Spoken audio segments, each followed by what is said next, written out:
आतापर्यंत कुणी ठरवलं असेल, कुणी ठरवलं नसेल मला काय व्हायचंय, पण आज स्वतःला विचारा की आम्हाला नेमकं काय करायचं आयुष्यामध्ये. 7वीत असताना वाटतं PSI व्हावं, 9वी 10वीत गेल्यावर वाटतं कलेक्टर व्हावं, 11वी 12वीत गेल्यावर वाटतं आणखी वेगळं काहीतरी करावं, कॉलेजला आल्यानंतर वाटतं वेगळंच करावं. चला, बदलू शकतं काळ आणि वेळेनुसार, पण किमान तुमच्या मनात एकदा तरी तो विचार चमकून जाऊ देत की यस, मला हे करायचंय म्हणून. त्या विचाराची सुरुवात आजच्या दिवसापासून करा. स्वतःची एक डायरी घ्या, त्या डायरीमध्ये स्वतःची स्वप्न लिहायला सुरुवात करा. त्या डायरीमध्ये स्वतःला सांगा की मला नेमकं काय करायचंय. जोपर्यंत तुम्ही स्वतःला सांगत नाही मला काय करायचंय, कसं तुम्ही तिथपर्यंत पोहोचणार आहात. तुम्ही स्वतःला सांगा की तुम्हाला नेमकं काय करायचं. आणि लक्षात ठेवा, तुमच्या सगळ्यांमध्ये काहीतरी वेगळा गुण आहे. सगळेजण सारखे आहात का? कुणाला गणित सोपं जातं, कुणाला इंग्रजी बरं वाटतं, कुणाला भूगोल आवडतो, कुणाला मराठीतल्या कविता आवडतात, कुणाला हे काहीच आवडत नाही, मैदानावर खेळायला आवडते. प्रत्येकात काहीतरी वेगळं. आपल्यामध्ये काय वेगळेपण आहे ते तुम्हाला ओळखता आलं पाहिजे. एक सॉर्ट अनालिसिस नावाचा कन्सेप्ट आहे.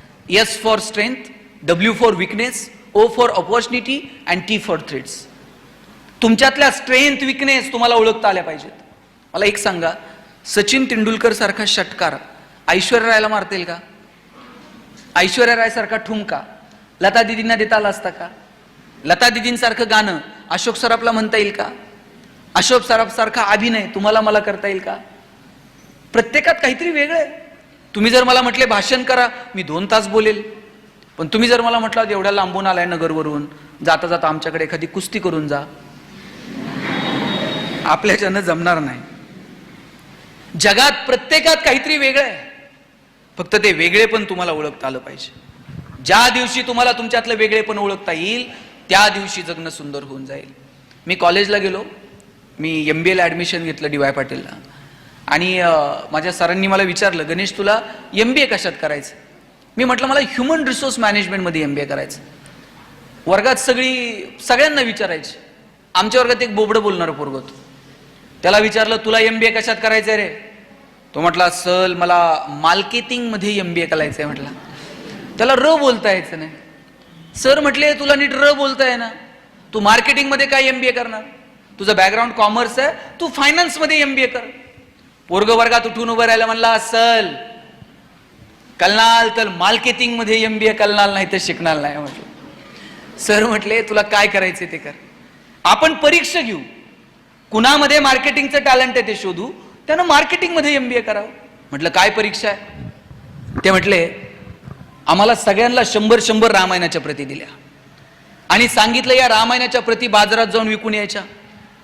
ज्याच्या सगळ्यात जास्त प्रती विकल्या जातील आपण समजूयात याच्यामध्ये मार्केटिंगचं टॅलेंट आहे, त्यानं मार्केटिंग मध्ये MBA करावं.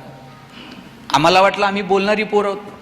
100 रामायणाच्या प्रती तर परेशजींना म्हणलं चला एवढी घेऊन टाका तुमच्या संस्थेला, 100 प्रती विकायला काय लागतंय म्हटलं. अशा विकून येऊ बाजारात जाऊन. 8 दिवस बाजारात फिरलो. 9व्या दिवशी वर्गात आलो. सरांनी विचारलं गणेश 100 पैकी किती प्रती गेल्या? म्हणलं 4. राहुल 8, संतोष 10. मार्क मिळवणारी पोरं पण 20 पेक्षा जास्त प्रती कुणाच्याच गेल्या नाही. बोबडं बोलणारं पोरग मागच्या वाकावर बसायचं. त्याला विचारलं तुझ्या किती गेल्या रे? म्हणला सल 100च्या 100 प्रती विकून आलो. म्हटला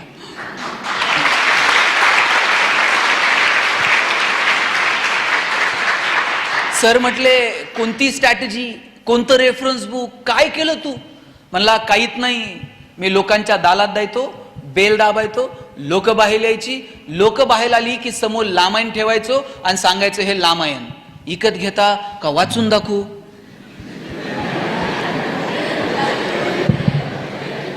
लोक म्हणायची वाचून नको दाखवू, तुझं रामायण विकत घेतो. बोबडं बोलणं विकनेस आहे का स्ट्रेंथ आहे?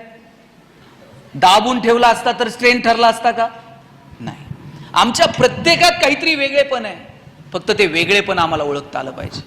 ज्या दिवशी पोरांनो तुम्हाला तुमच्यातलं वेगळेपण सापडेल त्या दिवशी तुमचं जगणं सुंदर होऊन जाईल. शोधा तुमच्यामध्ये काय चांगलं आहे. कुठलीही गोष्ट, आपलं आयुष्य मुळात क्षणभंगूर आहे. आपल्याला माहित आहे का हो? मला सांगा, आपल्याकडे किती प्रॉपर्टी आहे हे सगळ्यांना माहित आहे, बरोबर? पण आपल्याकडे किती वेळ शिल्लक आहे हे कुणाला माहित आहे का? जन्माला येण्याचे संकेत 9 महिने आधी मिळतात, पण आपण जाणार आहोत याचे संकेत 9 मिनिट पण आधी मिळत नाही.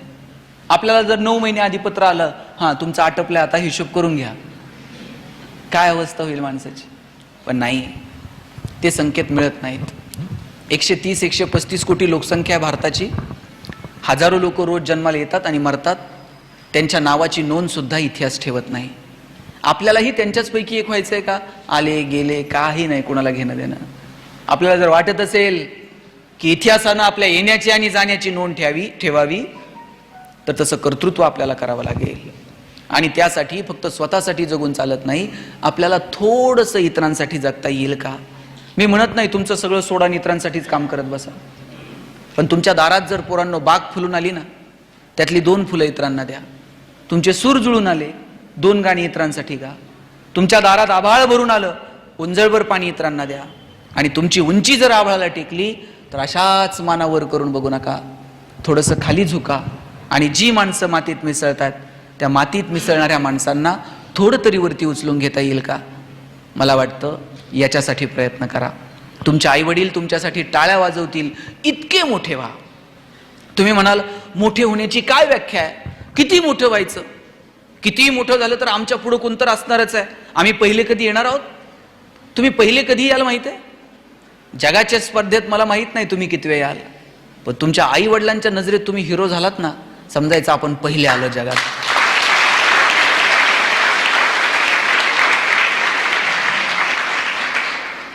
विठ्ठल लहाने नाव ऐकलंय? प्लॅस्टिक सर्जन आहेत, लातूरचे आहेत. रोज 4 प्लॅस्टिक सर्जरी मोफत करतात. एका कार्यक्रमात डॉक्टरांची भेट झाली. म्हटलं डॉक्टर, रोज 4 सर्जरी मोफत का करता? डॉक्टर म्हटले, लहान होतो माझी आई मला म्हटली शेजारच्या मावशीची साडी घेऊन ये.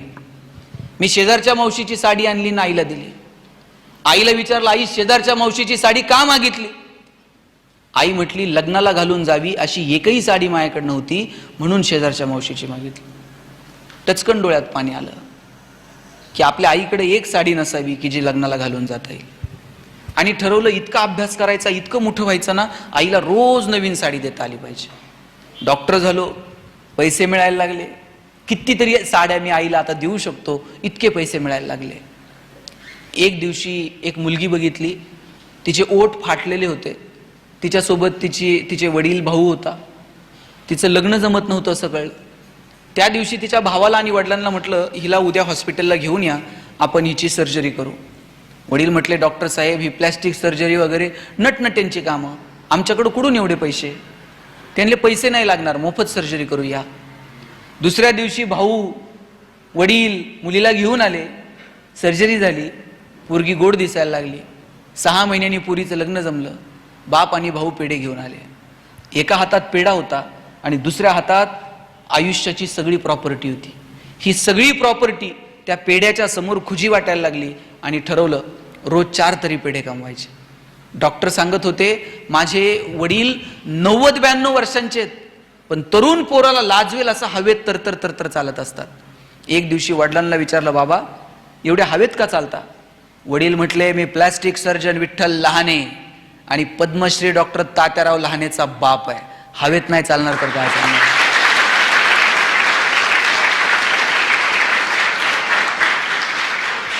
आपल्या बापाला आपल्याकडे बघून हवेत चालावं वाटलं पाहिजे. अरे वा, काय पुरीनं कर्तृत्व केलं, काय माझा पोरगा जन्माला आला. मला वाटतं हे आपल्या आईवडिलांना सांगता आलं पाहिजे. आणि याच्यासाठी म्हणून प्रामाणिकपणे अभ्यास करा. मी सांबरे साहेबांच्या हॉस्पिटलला भेट दिली. कितीतरी सर्जरी तिथे मोफत होतात, कितीतरी ग्रामीण भागातून लोक तिथे येतात, कितीतरी लोकांवरती तिथे उपचार केला जातो. मला वाटतं हे साहेब, या पवित्र व्यासपीठावर मी आपल्याला सांगतो, निसर्गाचा नियम आहे, तुम्ही 1 दाणा पेरला तर त्याचे 1000 दाणे उगवतात. तुम्ही जेवढं समाजाला द्याल ना, त्याच्या कितीतरी पटीनं हा समाज भरभरून तुम्हाला परत करेल. निसर्ग कुणाचंही उसनं ठेवत नाही. म्हणून तुम्ही ज्या या लेकरांसाठी करताय, शाळा कॉलेजांसाठी करताय, त्या दिवशी गप्पा मारता मारता मी सहज त्यांच्याशी बोलत होतो. ते म्हटले की मी इथं शाळा सुरू करण्यापाठीमागचा उद्देशच हा होता, का बरं आपल्या ग्रामीण भागातल्या आदिवासी पाड्यातल्या पोरांना चांगलं एज्युकेशन मिळू नये, का क्वालिटी एज्युकेशन त्यांना मिळू नये. मोठमोठ्या शाळांमध्ये 60-65 हजार, अहो त्यांची 65,000-70,000 वर्षाचं इन्कम नाही. आणि 60-65 हजार रुपये ते उत्पन्न शाळेत फी कशी भरू शकतील? आणि म्हणून ही लेकरं सुद्धा शिकली पाहिजेत. या पोरांना सुद्धा माणूस म्हणून घडण्याचा, मोठं होण्याचा अधिकार नाही आहे का?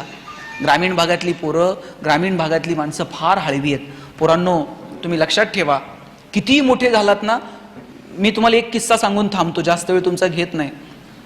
तुम्हाला काहीतरी समाजासाठी करता आलं पाहिजे. तुम्ही IAS झालात ना, 10 पोरांना सांगा कसा अभ्यास करायचा, त्यातलं एक पोरग जरी झालं तरी तुम्ही समाजासाठी काहीतरी करू शकलात. प्रत्येक वेळेस समाजाला द्यायला पैसेच लागतात असं नाही. कधी ज्ञान द्या, कधी मदत द्या, कधी मार्ग दाखवा, कधी कुणासाठी तरी कष्ट करा, पण काहीतरी समाजाला आपण देणं लागतो, ही भावना कायम आपल्या मनात असली पाहिजे. मी माझ्या वडिलांना विचारलं होतं, म्हटलं आप्पा जगणं कशानं सुंदर होतं, असले काय टॅबलेट बिबलेट काय आहे का? त्याने अशी एकही टॅबलेट मेडिकलमध्ये नाही की जिनं जगणं सुंदर होईल, किंवा कुठल्याही दुकानात तुझं जगणं सुंदर करण्याचे कॉस्मेटिक प्रोडक्ट्स तुला मिळणार नाहीत. म्हटलं मग कशानं जगणं सुंदर होतं? ते म्हटले तुला एक गंमत सांगतो. मला म्हटले तू एक यादी कर, ज्या लोकांनी तुला आतापर्यंत तुझ्या आयुष्यात मदत केली. मी यादी करायला घेतली. शाळेत असताना या मित्राच्या गाडीवर बसून सायकलवर बसून शाळेत जायचो. कॉलेजला आल्यानंतर या मित्राच्या वडिलांनी मला फीला मदत केली. पुण्यात शिकायला आल्यानंतर याच्या रूममध्ये राहायचो. अशी मी 100-150 लोकांची यादी केली. म्हणलं या लोकांनी मला मदत केली आजपर्यंत. वडील म्हणले अरे वा, ती माणसं तुला अजून आठवतात की ज्यांनी तुला मदत केली आहे, याचा मला हेवा वाटतो. म्हणले आता दुसरी यादी कर. म्हणलं दुसरी यादी काय? म्हणले तू आतापर्यंत किती लोकांना मदत केली त्याची एक यादी कर. मग मी ती यादी तयार करायला घेतली. आठवून मला आठवत नव्हतं मी कुणाला मदत केली. 5-6 इकडची तिकडची नावं लिहिली. म्हटलं या 5-6 लोकांना मी पण आयुष्यात मदत केली. वडील म्हटले ज्या दिवशी तुझी दुसरी यादी पहिल्या यादीपेक्षा मोठी होईल ना, त्या दिवशी आपोआप तुझं जगणं सुंदर होईल.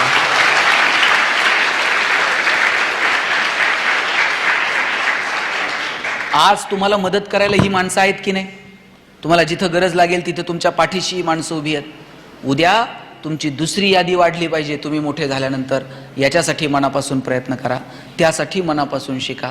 छोट्या छोट्या गोष्टींचा आनंद घ्या, मोठी स्वप्न बघा, भन्नाड जगायचं, टेन्शनमध्ये राहायचं नाही.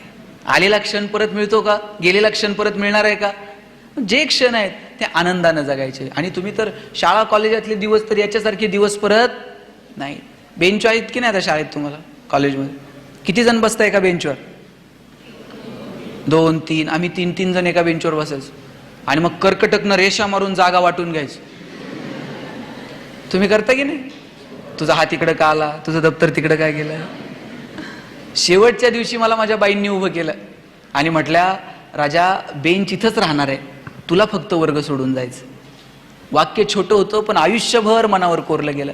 बेंच इथंच राहतो, आपल्याला सगळं सोडून जावं लागतं. माईक चांगला आहे, मला घरी घेऊन जाता येईल का? नाही म्हणते ते, घरी घेऊन नाही. आत्ता मी बोलतोय, उद्या या माईकवर दुसरं कुणीतरी बोलेल, परवा तिसरं कुणीतरी बोलेल. तुम्ही ज्या खुर्च्यांवर बसलाय त्या अजून 5 मिनिटं तुमच्या, 5 मिनिटानंतर कुणीतरी ते भरून गाडीत टाकून घेऊन जाईल. उद्या दुसरं कुणीतरी त्या खुर्च्यांवर बसेल. आपण कुणीच मालक नाही होत, लक्षात घ्या. आपण सगळे विश्वस्त आहोत, ट्रस्टी आहोत. सांभाळायचं, पुढच्या कोणाच्या तरी हातात द्यायचं आणि निघून जायचं. आपण कुणीही मालक नाही होत. म्हणून पुढच्या लोकांना त्याचा आनंद वाटेल असं कर्तृत्व आपल्याला निर्माण करता येईल का? मला वाटतं याच्यासाठी प्रयत्न करा. लक्षात घ्या, मानवजातीचा इतिहास नावाचं एक पुस्तक आहे, तुम्ही वाचा मुलांनो. परत भालचंद्र नेमाडेंचं हिंदू वाचा. अनेक पुस्तकं आहेत. किमयागार वाचा, अच्युत गोडबोलेंनी लिहिलेलं. चांगली पुस्तकं तुम्ही वाचली पाहिजेत. शाळेत लायब्ररी आहे ना, लायब्ररीतली अवांतर पुस्तकं आणली पाहिजेत, वाचली पाहिजेत. सिलेबसच्या थोडं पलीकडे जाऊन विचार करावं. तुम्ही फक्त सिलेबसमध्ये अडकलेले आहात आणि ते पण मार्कांसाठी. शिवाजी महाराज 4 मार्काला, संभाजीराजे 5 मार्काला, तुकाराम महाराजांचा अभंग अवघड आहे, ऑप्शनला टाकू पोरं म्हणले. परवा तर 10वीतला एक वर्ग मला विचारत होता, सर यावर्षी मराठीच्या पेपरला ज्ञानदेव पडणार आहेत का तुकाराम पडणार आहेत? म्हटलं हे पडतील कसे ज्यांनी महाराष्ट्र उभा केला. सगळंच कसं मार्कांसाठी असेल? थोडंसं मार्कांच्या पलीकडे जाऊन आपल्याला शिकता येईल का याचा विचार करा. आयुष्यातल्या छोट्या छोट्या गोष्टींचा आनंद घ्या. आणि शिक्षक आहेत का इथे? शिक्षक कुणी आहेत का? 2-4 जणच आहेत. जे कुणी शिक्षक इथं उपस्थित आहेत त्यांना शेवटचे 2 मिनिट सांगतो. ताई, आता घरी दूधवाला येतो का नाही दूध द्यायला? आता तुम्ही पिशवीतला आणत असाल, पण पूर्वी दूधवाला यायचा दूध द्यायला, येतो ना?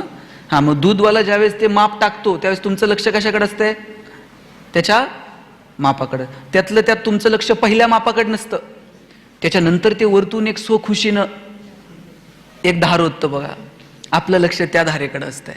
पहिलं माप तर त्याच्या बापाला ओतावं लागणार आहे पैशाच्या बदल्यात, पण नंतर ते वरतून एक फुकटची धार टाकतं, आपलं लक्ष त्याच्याकडे असतं. माझं सगळ्या शिक्षकांना सांगणं आहे, सिलेबस तुम्हाला कंप्लीट करावा लागणार आहे की नाही? परीक्षा घ्याव्या लागणार आहेत की नाही?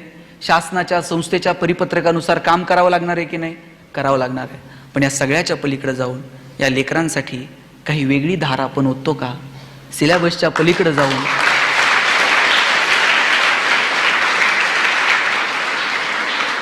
आपण या पोरांच्या भविष्यासाठी काही करतो का? मला वाटतं या सगळ्या गोष्टींकडे लक्ष देण्याची वेळ आहे. आणि या पोरांचं जर भविष्य तुम्हाला शोधायचं असेल ना, ते वर्गपाठाच्या वह्यात, गृहपाठांच्या वह्यात नाही सापडत. यांचं भविष्य, यांचा भूतकाळ, यांचा वर्तमान काळ सगळं तुम्हाला वह्यांच्या मागच्या पानात सापडतं. मागच्या पानावर काय असतं तर मी सांगायला नको. रांगोळ्यांची डिझाईन असते, मेहंदीची डिझाईन असते, आकडेमोड असते. पोरांनी तर असली नावं खुडून खुडून परत दुसरी तिसरी परत ती खुडून काय काय सांगायचं असतंय.